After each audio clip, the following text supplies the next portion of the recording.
first book I wrote, The Creative Eight: Healing Through Creativity and Self-Expression. And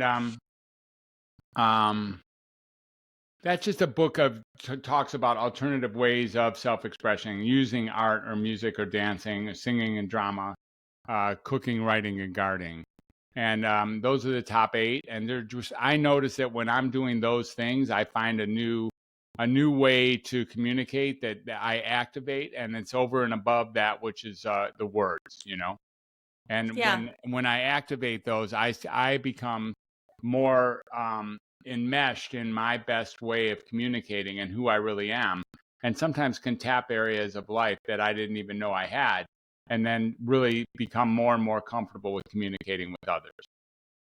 Yeah, no, and I will totally resonate that. It's funny how many of my guests, that's something that comes up. Oh, I went back to music because before my abuse, I was into music, and I had that where it was like, oh, I was into music, I used to sing, but I had inner ear damage from my abuse.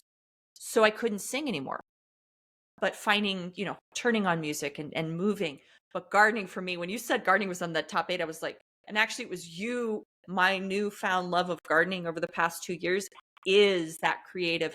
Oh, like I didn't even dawn on me that gardening is, and I've read things where it's like there's actual microbes in the dirt that are antidepressants, like you getting in the dirt and getting in the sunshine and all of those things. But even as I'm talking about it, it's funny. I feel my endorphins rising just talking about it and being like, oh, it's something I'm passionate about.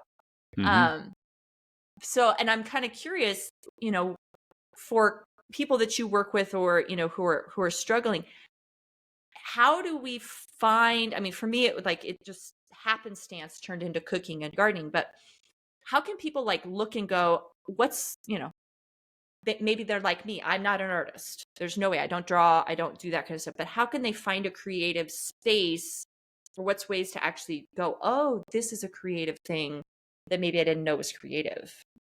Well, you just get started. I mean, you don't need to have a guitar to play music. You can just take a pencil and tap it on the table, and you don't need to have an easel and a bunch of oil paints to make art. You can just take a pencil or a pen and draw or trace. And same thing with writing. You don't need to have a bunch of published books to be a writer. You can just take out a journal and write. You just give yourself a little room to realize that you're capable of doing all these things. Everyone is capable of doing a little bit of art, a little bit of music, a little bit of dancing or singing or drama, cooking and writing and gardening. You can do that. And when you do that, again, you'll see very naturally. You won't see it if you don't do it. But if you do it, you'll see experientially that new forms of communication and self-expression do arise.